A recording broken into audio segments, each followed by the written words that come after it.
Okay, I'm gonna go ahead and start. Hello, everybody. I am very happy to see you here and to have us all gathered. I'm Dr. Elisa.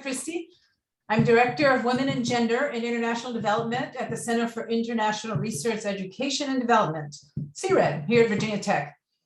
So welcome to our virtual Women and Gender in International Development discussion series. We are so happy you could join us for our first event of this academic year. And we're, of course, especially happy for our speaker, who I will introduce momentarily. Please note, as you've seen in the slides, that our event is being recorded. So if by staying on, you're consenting to being recorded, but you can turn your camera off. So if you don't want your image recorded, and then you won't be visually recorded. So before introducing our speaker, I'd like to read the following land and labor acknowledgement statement that we have at Virginia Tech, and it was recently updated with input from the Indigenous Peoples group here at Virginia Tech. So it's gotten longer, those of you who were here last year when we did it, but I really appreciate the detail. So Virginia Tech acknowledges that we live and work on the Tutelo-Monacan people's homeland, and we recognize their continued relationships with their lands and waterways. We further acknowledge that legislation and practices like the Morrill Act of 1862 enabled the Commonwealth of Virginia to finance and found Virginia Tech through the forced removal of Native nations from their lands, both locally and in Western territories. We understand that honoring Native peoples without explicit material commitments falls short of our institutional responsibilities. Through sustained, transparent, and meaningful engagement with the Tutelo-Monacan peoples and other Native nations, we commit to changing the trajectory of Virginia Tech's history by increasing Indigenous students, staff, and faculty recruitment and retention, diversifying course offerings, and meeting the growing needs of all Virginia tribes and supporting their sovereignty. We must also recognize that enslaved Black people generated revenue and resources used to establish Virginia Tech and were prohibited from attending until 1953. Through inclusive VT, the institutional and individual commitment to Ut Prosum that I may serve, that in the spirit of community diversity and excellence, we commit to advancing a more diverse, equitable, and inclusive community. So the full calendar and any updates for this year's Women and Gender Development discussion series can be seen on our website. And I believe, Mbini, you're going to put in the link to our website on there. And in any case, you can search for us at Virginia Tech Women and Gender Development discussion series, or just WGD. Some housekeeping details. This discussion will last approximately 40 minutes. The presentation from our speaker will last approximately 20 minutes, followed by about 20 minutes of discussion and Q&A. All dial-in participants will be muted to enable the speaker to present without interruption. You're welcome to post your questions in the chat at any time, and we will address them. I will read from a list that, we're going to be collecting them, and then I will read them to Dr. Cárdenas at the end. But if you're thinking of things as she's speaking, just go ahead and put them in the chat. It won't interrupt anything. So, and if we have time at the end, after the questions that have been put in into the chat, we'll open it up and we'll ask if anybody wants to raise their hand using I'll explain at that point, but using the feature that Zoom has, and then you can speak either to make a comment or to ask a question directly to Dr. Cárdenas. So in order for our discussion to be as rich as it can, we need everyone to be respectful and treat all participants with kindness and consideration without discriminatory behavior. As I said, this is being recorded and you will have access to it via our website. It will be saved on the Virginia Tech's VT Works library website, and we'll link to it there. And then I want to go ahead and say in advance that we really appreciate you filling out a very brief survey at the end that we'll put the link to in the chat as well. You can tweet us by tagging us at WGT_VT. All right, now let me introduce our speaker. Dr. Elisa Cárdenas graduated from Iowa State University with a PhD in Sustainable Agriculture and Sociology, and with a certificate in Geographic Information Systems. She works at the University of Missouri in the Center for Applied Research and Engagement Systems, CARES, as a research specialist. Her research focuses on international development, mostly related to women's empowerment, gender inequality, indigenous marginalization, and intersectionality. Dr. Cárdenas' presentation on this topic for our virtual Women in Gender Development Conference in February this year won both the People's Choice and the Jury Award for the 4-minute flash talk presentation competition that we had.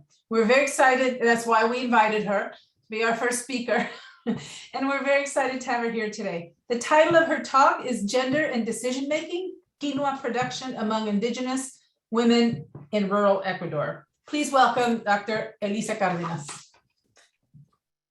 Thank you so much. Let me share my screen really quick. And get started.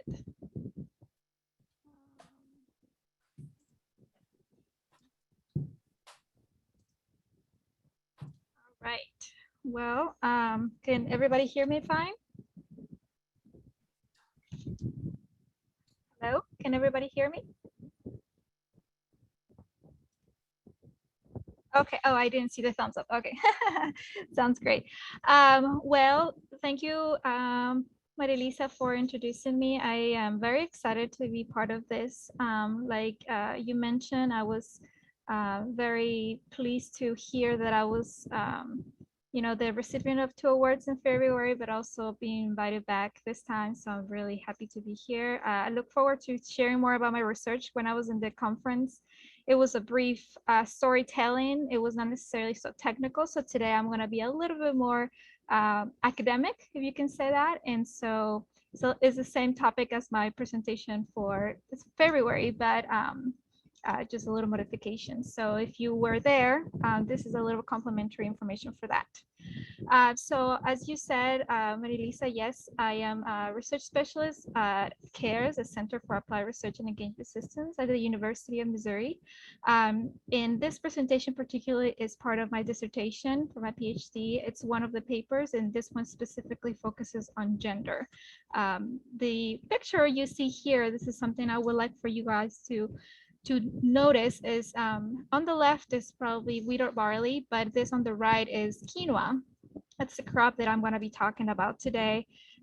It's a really beautiful crop right now. It's just kind of young in this picture, but I'm going to show you here on the next one. This is what the crop looks like when you're going to harvest it. So you let it dry out on the stalk, and then you cut it and kind of pile it up, and then it's going to be threshed, which is basically just separation of the stalk from the seed. So that's kind of another cool picture just to show you the difference of the plant, how it's harvested. But this is just kind of a little bit background. Like Maria Elisa mentioned, I work at the University of Missouri. I graduated from Iowa State, and this is one of the papers that I will be presenting from my PhD.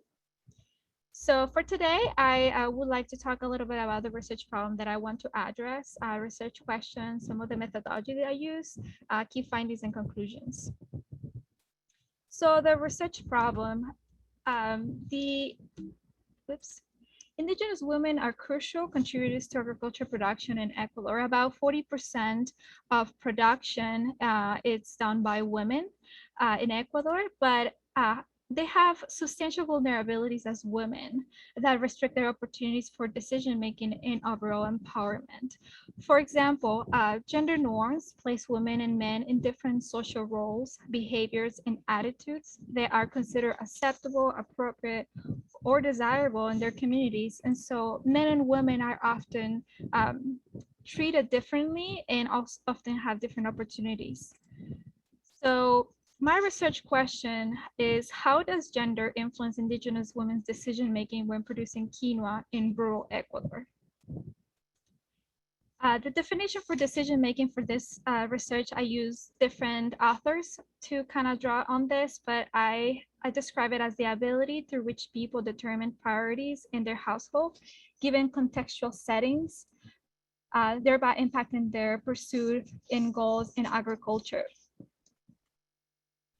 So my research is specifically located in Ecuador, as I mentioned. I always like to point out that Ecuador owns the Galapagos Islands. That's something that some people may probably know, but not always is like the first thing you can think about, because Galapagos sometimes are represented as their own thing. And so specifically, this research is located in Chimborazo. Chimborazo is in the Andes. Here, if you can see my mouse, the Andes go north and south. And it's specifically important to point out that it's in the Andes because this crop, quinoa production, is is an indigenous crop, but unique to the area. And so it specifically grows in high altitudes and harsh environments. And so that's part of the context of this research. It's located in the province of Chimborazo. As you can see here, it has a high concentration of indigenous people. And so most of my participants were indigenous men and women who were specifically from the Quichua group, indigenous group that is specific to this area. And they're from a rural community, and they were members of a cooperative. This cooperative is an indigenous cooperative that specifically focuses on quinoa exports. And so I wanted to show you something really cool, just kind of show you how they dressed up. It's a very important aspect of identity, how you dressed up. And so women often dressed up in some shawls, they have long skirts, they have traditionally white hats, but they also wear brown hats. And men have dark hats, a red poncho, and dark pants. That's usually the traditional outfit for the area specifically that I study. And so for my data collection, I had qualitative methodology. I was in Ecuador for 5 months. I was between harvest and planting seasons. And that also means, post-harvest, which means threshing, which is the separation of the stalk and the seeds, and polishing of the seed. The seed itself, after being threshed, does not mean it's ready to go. It still needs a little more process to eliminate some of the toxins that it has. It actually has a coating that is called saponin that requires a special wash to be able to be consumable for humans.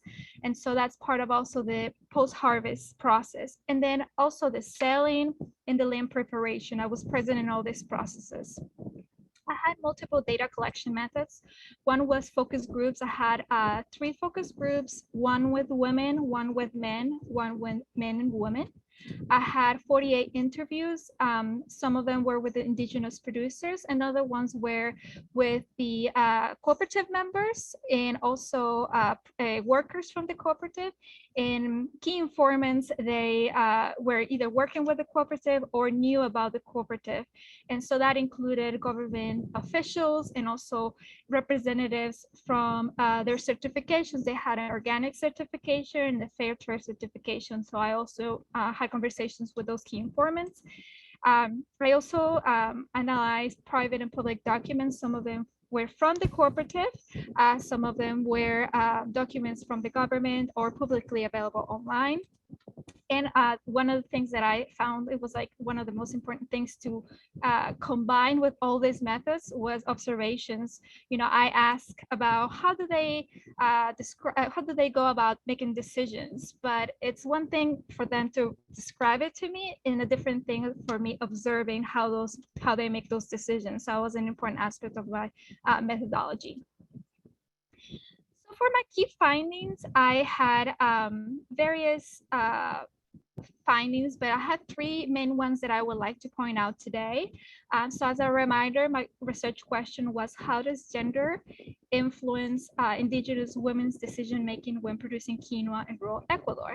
So one of the key findings I had was a feminization of agriculture, which means that this crop, quinoa crop, was initially a crop that was mostly male dominated and has changed to be female dominated. I will tell you a little more about the context of this finding, specifically through quotes, because my data is qualitative. So rich data sometimes is better described through the voice of the participants.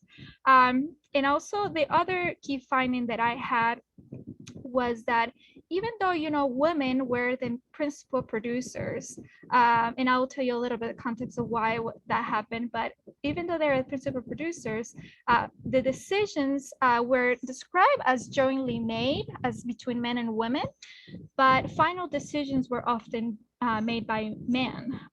When it came about, how do you describe your decision making, or how do you produce, how much do you produce, how often?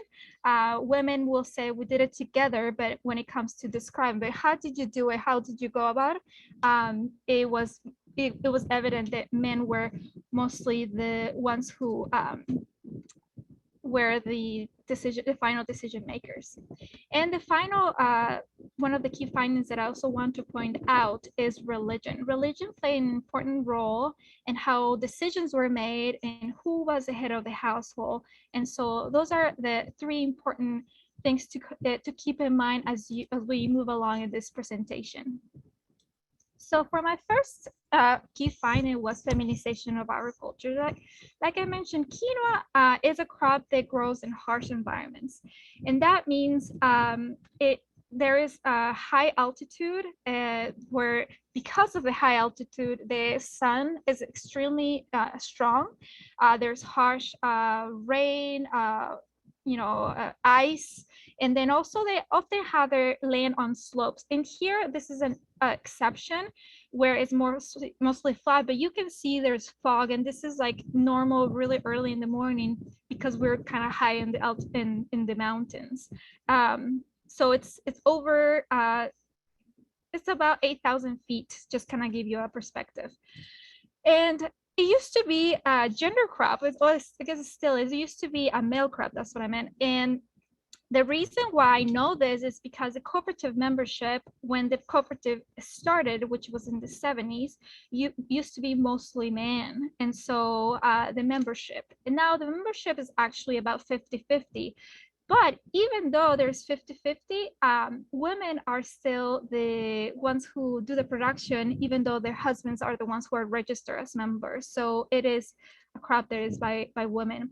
Part of the reason why there's this feminization of agriculture, which is like the most important aspect of my finding, is that men have migrated out of the city because this crop has used to and still does generate income, but now is not sufficient for their household, their living conditions, but it still generates income. So they're still interested in producing, but men have now gone to the city and they're working construction, they're drivers.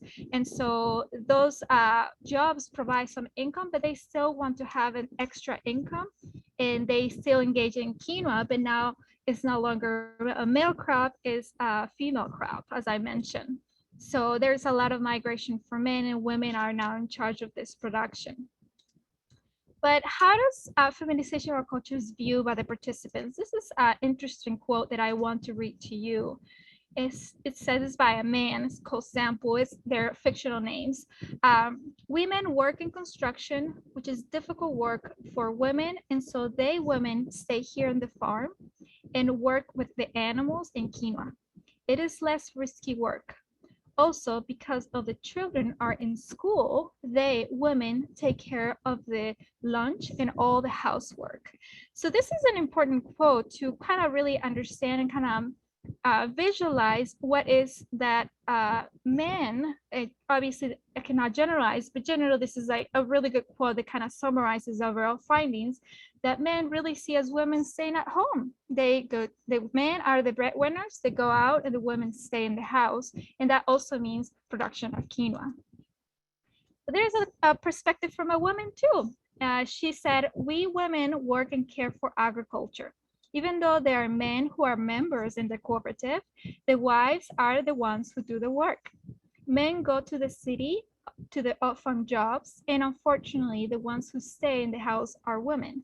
This is another really good, now this is a perspective of a woman. Women themselves also see themselves as the ones who will stay at the house, and who the men will be leaving the house and earn a different income. And so this is an important aspect for finding for the feminization of agriculture, that where it says, women are the ones who stay and produce quinoa. But even though this production was previously done mostly by men, or it was a membership mostly by men. My other finding was about decision making, as I mentioned before. So gender is an important influencer into decisions. For example, head of the household are men. I'm considering men. Like when I ask all the participants, male and female, we said the head of the household were men. And part of the kind of the understanding or the description of why are men the head of the household often came from religious beliefs. And so I had some interesting descriptions of why men were at the head of the house. So one was, well, the head of the church is a man, so men are the ones who are the ones we need to follow and obey. In the Bible, women came from the rib of a man, so women have to comply men's decisions and men's opinions. And so religion often came as part of their description of who is the head of the household and why a man was the head of the household. Now, when it came to decision making, men and women will say the decisions were made jointly, meaning that men and women had a saying about how decisions were made. And that was correct. When it came to decisions, women and men engage in conversations about how things needed to be done, when do they need to be done. Now, the important distinction through this qualitative work was that final decisions were often done by men. So let's say, I'm going to show you here a quote, but women will say, yeah, we make decisions together, but we discuss things together. But then when it came to how long, it was often the husband who decided how long she needed to make an activity or a production or something like that. So I'm going to show you some quotes that are really interesting, kind of really show you how is that decision making was described. And so a woman, Sarah, said, decisions are made through conversations with my husband about what we will do during the day. We always need to discuss about the activities and resources in the farm. For example, he will ask, what are you going to work on up there? Then I will say, planting. So he will say, you go work on that, but until this time. So this is really a small description and a differerentiation of saying, we talk about it, but when it comes to know how long, he decided how long. So this is one example. There's this other example that was also interesting. So I asked, so who makes decisions about production? And she will say, I decided with my husband. He helps with decisions. For example, for planting, he says, go plant this type of amount of crop here or there. He decides. And so I say, oh, so he decides. And then she says, of course, we both discuss it. When I'm working anywhere, I let him know about it. For example, sometimes he calls and says, wait for me, I am coming to eat breakfast. When he calls, I need to wait for him. So this is another good example to really show you that women and men engage in conversations, but when it comes to really how things are being done at the end, final decisions are often made by men. And so for overall, like as a general idea for my findings, how do they all connect? What does that mean for feminization of agriculture? So women are principal quinoa farmers. Yes, they're the ones who produce all the crop. Men will sometimes on the weekends or when there's like a harvest or planting, what is like a really important labor intensive activity, they will participate. But generally speaking, women are the ones who are in charge of all the production. Now, men are head of the household, and that often meant that they were the final decision makers too, even when they were absent in the farm. So in terms of decision making, there is literature that says, decision making in Ecuador is joint. Men and women participate in this through surveys. There has been mostly of the data. But now, if I do this qualitative data, obviously I cannot generalize this. But if I do through a qualitative data and understanding, like through the producers, the descriptions, and even making observations about it, it looks like discussions are being made between men and women, but not necessarily final decisions. So gender is impacted by religious beliefs, and gender is an important influencer for decision making. So women are at disadvantage when it comes to decision making and overall empowerment. So in terms of a feminization of our culture, women engage in production, but not necessarily are also the decision makers. They're still share that decision and often are not the main decision makers either. So that's an important aspect of their influence to their opportunities for, as a producer. If you're the main producer and you still have to rely on another person to really make decisions, which sometimes you might know a little bit better about production. You might have more, you'll be more aware of what is really happening at the field. And so it can be limiting for, if you can say, for you to not be able to make decisions on your own when you might have the information to make those decisions. So overall, gender affects Indigenous women's decision-making opportunities and overall empowerment. There was a big influence of how women were perceived, of who is the head of the household and who has the stronger voice about how things are being done in the farm. So increasing awareness about local contexts, such as religion and labor dynamics, when creating future programs and policies is important to really improve the quality of life of Indigenous women and Indigenous families in general. So policies and programs should focus on Indigenous women's unique struggles to effectively improve their access and use of resources to increase their quality of life. And that's an important aspect. I also, before I conclude anything, I wanted to show you. So when I was there, I saw this chicken and I was just like, oh, that's an interesting chicken. I was like, it looks familiar. And then my husband came to visit and I was like, oh, it looks like my husband. And so, yeah, I had to take a picture and show you all. And this is a plant as well. At the beginning, I show you the plant that it was kind of just green. This is when it starts flowering. So this is in between the harvest and then when it starts growing. And I wanted to show you that as well. And if anybody has any questions, please feel free to ask me. Thank you.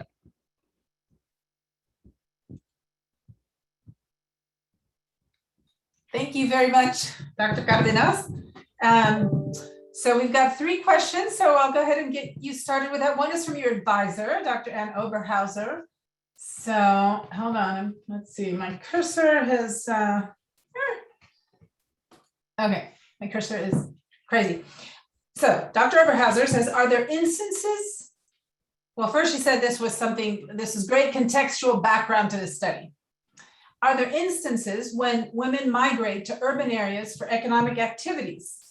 How widespread is this and what impact does this have on household decision-making?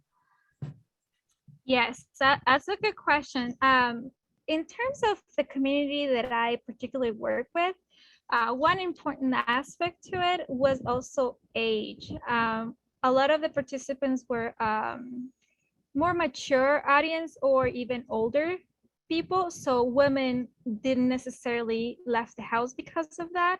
But there were some women who at some point, who were more like younger, let's say in their 50s, who did had some employment outside the farm and went to the city, but they often came back to the farm. So there was, I guess to kind of answer the question, like the production of quinoa itself either happened when the woman was there because the husband always engaged in construction or outside activities, or when she was also gone, there was just simply not production of quinoa much because women were the ones in charge of that.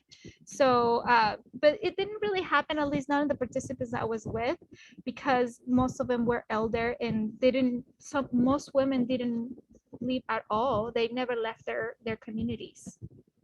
So often if women will leave, and it's an important aspect too, where I had a little more education, and that not necessarily happened to all of them too, so. Before I read the next question, and in case this gets swallowed over, I'm going to read aloud the comment from George Obeng. He said, I loved your contextual description, great job. In my perspective and work in rural Ghana, I think most of these decision-making conversations are just made for the men to give orders to the women about their family, households, economic activity. This phenomenon has been a key reason why some gender empowerment programs tend to fail in rural communities?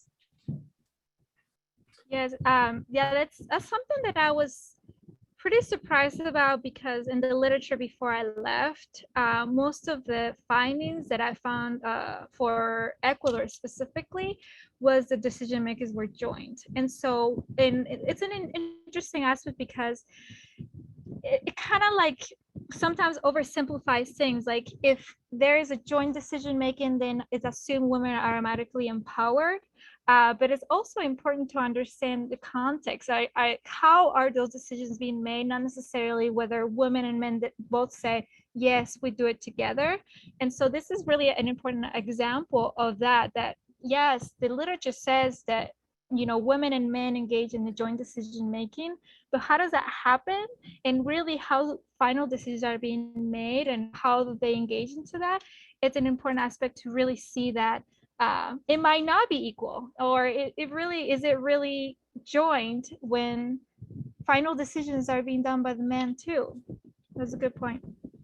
So now I'm going to read, Daniel had posted a decision-making question as well, Daniel Sumner. So how do you think NGOs and public sector agencies focused on enhancing women's agency over farm and household decisions could utilize qualitative methods to document changes in household decision-making dynamics? How could these qualitative approaches be applied together with quantitative approaches to unpack, quote, joint decision-making?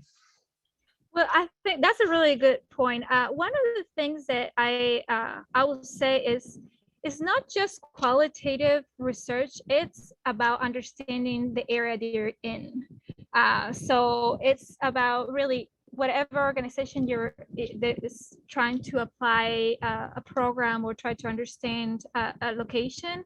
It's about, I study this community. It's unique to them, perhaps, or it might be more generalized to other communities as well, but it's really contextual. So that's one of the things, is the qualitative part is just to really understand the context you live in. So dynamics might be different, in community activities might be different. So I think it is important to include this. So to answer that, it is an important aspect to include in program, in policy application. It becomes a little more tricky because there's so many contexts that you can think of, and there's just so much you can do. But I think cookie cutter is definitely not the answer. So I'm going to read my question, which is kind of follows up on that, kind of similar, that I posted. And that is, so the feminization of agriculture narrative is often simplified to conclude that when women become the principal farmers for their household, so the men have left, and whether out of the country or to the city or whatever, they're more empowered. So it's, it's the women are empowered narrative, which is part of one of the two narratives. But do you have methodological recommendations for people doing research in this area that will allow them to get a better understanding of women's empowerment in such a context? Yeah, one of the things that is important to point out is that empowerment is unique to me. It's unique to each one of you. So empowerment is really sometimes very personal, and sometimes can be a little bit generalized into groups and communities, but and because of that, it's part of the qualitative work, really understand how do people describe what is empowerment to them, and how do they experience empowerment, and how do they think they can be more empowered too. So one of the important kind of narratives of empowerment is that empowerment cannot be given. Empowerment, you give it to yourself. It can be facilitated, but it have to be to yourself. But part of it is also talking to people, really facilitating different ways, through interviews or through observations, through focus groups, where people feel more and more comfortable to really visualize what is empowerment, because sometimes it's something that has to be clicked in your head, and once it's done, then it cannot be taken away. And so I will say qualitative work is an important aspect to really understand how people experience it and understand it too. Great, thank you. Giorgio Bank posted a question. He asked, do the women have groups where they meet to talk through or help one another on their farming activities? And how do men influence the activities of these women's groups, if they do exist? Well, as I mentioned, they were part of a cooperative. And so the cooperative itself, it's compressed of men and women. And so there are activities that are provided by the cooperative or organized by the cooperative to learn new strategies or to engage into, I don't know, new techniques about quinoa, or to learn about what problems other people are having. So, and often is between men and women. And this is something that I actually I'm glad it's brought out, because these meetings are mostly attended by women because they're the producers and because men are working somewhere else, but often facilitated by men and women. And the quinoa cooperative has a lot of men leaders. And so a lot of these conversations, when I was present there, the people who talked the most were men, not women, even though most of the attendees were women. And so to answer that, no, there isn't really a gender focus meeting there, but even when there are meetings about sharing information, if men were present, often were the dominant speakers. Thank you. We have a question from Rebecca Chin. Says, thanks for the presentation. And were your results shared back with the community? If so, how did the women react to the insights about men's role versus women's role in the joint decision making? Yes, actually, that's part of my goals. I shouldn't say recently graduated, but I graduated within the last less than a year, and last December. And so one of my goals is to, in one of, not just my goals, but actually one of the things that I promised the cooperative and the members was to share my results. And so that's will be interesting to share how that will be a reaction for them. There, like I mentioned, there's 3 parts to it. This is gender focused. So my dissertation it's about Indigenous women, but it's not just gender focused. It's also, it talks about also indigeneity. So I also think about like the intersectionality of those 2 ideas, and also talk about the cooperative. So it'll be 3 different kind of reports, if you can say. So it will be interesting to see. I don't know how they react, and I think it will be an interesting thing to also learn about how that will come about. Okay, so I don't see any more questions posted in the chat, did I? So I'd like to invite people who would like to make comments. Pretend this is a discussion series. It's not just a Q&A grilling the speaker. And of course, it's harder to do that in Zoom than if we're in a room with our chairs in a circle. But I'd like to invite you under reactions at the bottom. One of the reactions is raise your hand. So let's see, that's clap. I don't see my raise my hand, but raise your hand should be there. Well, in any case, even if I just did even if you just did a thumbs up, I don't know if anybody knows how to do the raise your hand, but if you would like to have a comment or ask a question orally, I think we need to take you off mute, so you need to raise your hand to do so. Daniel, if you know how to tell people how to do the raise their hand icon. I think Dr. Oberhauser has something. Dr. Oberhauser, okay, yes, she's actually raising her hand. Just physically raising my hand. Thank you so much. It's really exciting to share this with all of you. So Elisa, and I kind of have an inside scoop, I must admit, but it might be interesting to share some of the literature and some of the kind of key references around women's empowerment, around some of the household aspects with the group, if people are doing this type of research, and kind of what are some of the really key authors and literature that helped you with your research.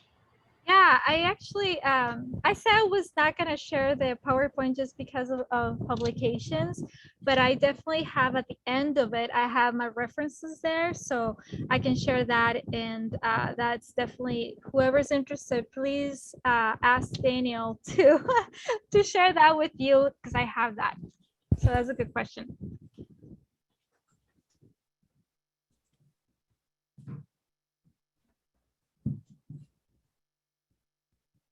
Anybody else? So the reactions at the bottom of it, it has the raise hand feature. There, I'm raising mine, for example. And then I can lower my hand. Anybody raising their hand here? Any comments? Or you can make them in the chat as well.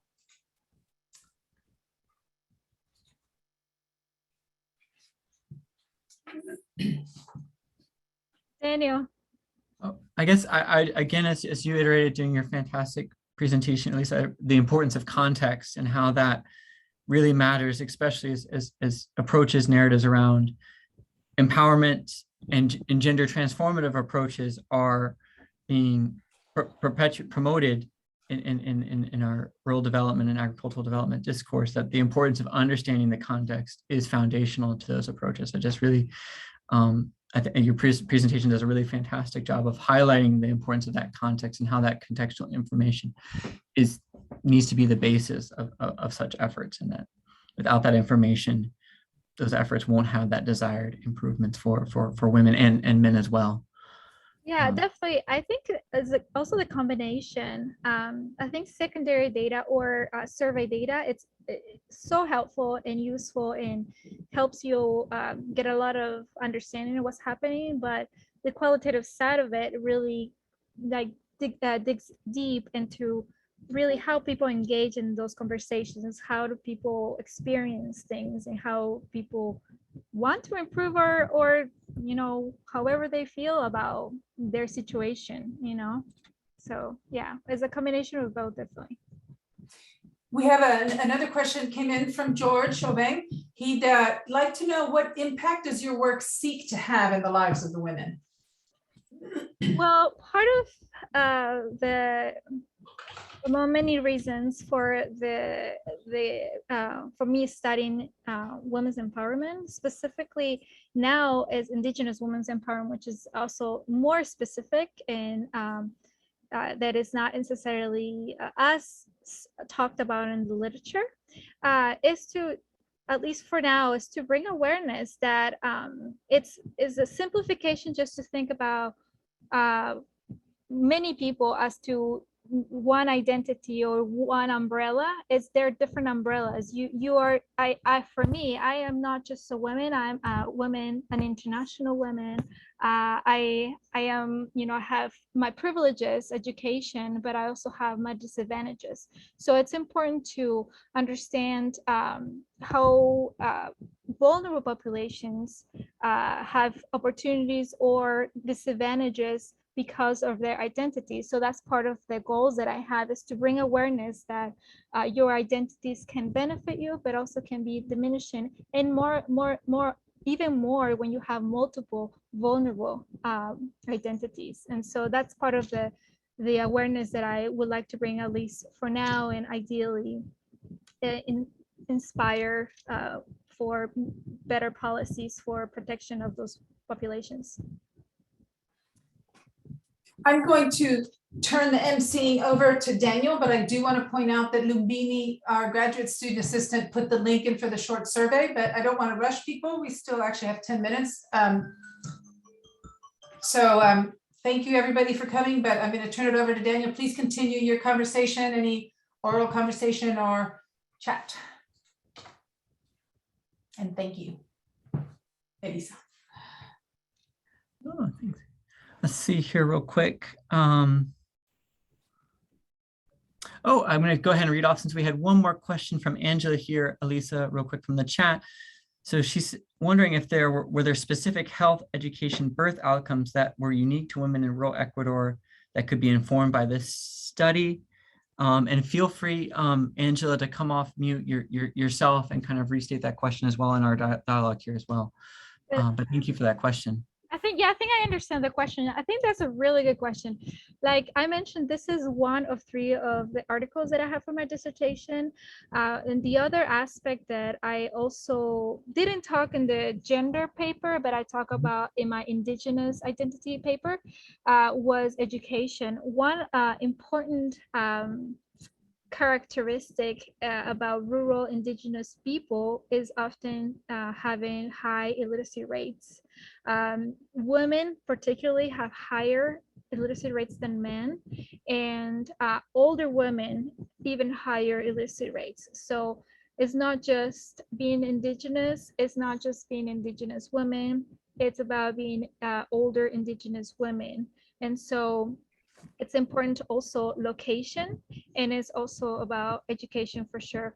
In terms of health, I didn't really see much about it but yeah, but age, education, and location absolutely were highly influential to those characteristics as well. Excellent. Yeah, let's grab a quick, I guess before we close our presentation, I've kind of selfishly have one kind of more interesting to your experience, at least it was this part of women's empowerment also coupling with engaging men in these conversations around decision making. I guess in general, what your observation was men's perspective on this type of work, this research that you were doing, and kind of what maybe opportunities do you see maybe where men could be more actively engaged in shifting these norms around decision making? Yeah, well, and to answer the first one, what was their men's perspective about my research? I actually had interesting experiences, let's say. For example, when I went to interview women and a husband happened to be there, it was really difficult for the husband to leave, and so he was present. And so I know for a fact that some of those answers, at least at some point, because they were not present all the time, I tried to really maintain that distance, were influenced on how women responded too. And so that was, and it was not necessarily they were like, oh, you're talking with women or you're talking about gender equality and I'm against it. It was more like this kind of like head of the household persona that was, I'm in charge and I need to know what's happening kind of level, that it's part of the culture, but also, you know, it really proves was that I'm trying to point out, you know, the women wouldn't feel comfortable and they wouldn't be able to talk on their own too. But I think part of, and then to the second one, part of this, what you asked is like, how can men can engage more in this, to be more open-minded or to at least be more engaging into more equal decision making. I think part of it that I think, I'm not sure if that's really answers exactly your question, but I think one of the limitations is that there's another part of the Angela that I'll show, like a language barrier too. So education was another thing. Language barrier. Older women tend to have extremely limited Spanish. They have their own, indigenous language, Quechua, but because they were not really connected to the city, because they didn't have much education, all this like variants will also limit their opportunities to practice or to speak Spanish, which was the national language, to sell stuff, to get education, to so many things. And so, and going back to what you said, is that that's one of the problems, that if women themselves don't have this sometimes language, they have a language barrier, they don't have the education, sometimes that can unfortunately messed up with their self-esteem and with their feeling of like, feeling empowered or have their own security to make decisions, to be sure that something needed to be done. And so I feel that's also a dynamic part where because of this like uncertainties of women, it's easier to also for the men to take over. And obviously this is just kind of something that I didn't necessarily study and like have a conclusion of my dissertation, but I do believe that education and language barrier was also a barrier for women to really be sure about decisions, and for men to equally participate on this dynamics. No, thank you so much, Elisa. If there's anyone else that has a comment or question for Elisa, please take a moment now. I'll give just a few moments for if there's anyone else that wants to come off mute or type their question in the chat. Excellent. I just see a lot of like well wishes, like from Rachel. Congratulations. And I guess I will say there now, if everyone who does know how to use the reaction feature, or at least just come off, you put your video on and just kind of give Elisa a very virtual round of applause and thank her so much for joining us today and leading us into this wonderful presentation and kind of getting us stimulating our thinking around these topics of empowerment, gender dynamics, and decision making. I know I've really enjoyed today's presentation. Thank you. But again, I'm biased. No, thank you so much. One thing I do want to say is that for my presentation, it was extremely important to also have men's voices and men's opinions about it to really see different perspectives. So something I wanted to also point out, that it's important to have different perspectives, not just, you know, what women think, experience, but also how men see it as well. And that was an important aspect of my research as well. So. But yeah, thank you so much for having me. I really appreciate it. I had a great time, and I hope y'all had, you know, a good information. And if you had any questions, please, I'm gonna share my screen really quick, and please, you know, talk to me. I'm happy to, oops, my email. I should probably put my email there. So yeah, but I'm gonna send it through the messages. Yeah, well, if you just drop that in the chat, and again, feel free to follow up. And as always, probably in the next week or so, we will have a recording posted on VTech Works of Dr. Elisa Cárdenas's presentation, and we'll be circulating that out again through our Twitter and on the website as well. We'll have that information. And so again, our graduate assistant Lumbini Baru has been posting the link. We do appreciate if you just take a few moments after today to complete our post-event survey. And also, we would welcome you to have us join us for our other WG discussion series presenters the rest of this fall. In October, we're going to be welcoming Dr. Kathy Culverson from the University of Florida and the Livestock Systems Innovation Lab, and continue to check our website and Twitter for more updates. With that, I just want to say have a wonderful day, everyone, and thank you for joining us, and take care and stay safe, everyone. Bye. Take care, everyone. Awesome. Thanks for joining us today, Anne. Thanks, Joseph. Thanks, Anna. Excellent. And we've got a record.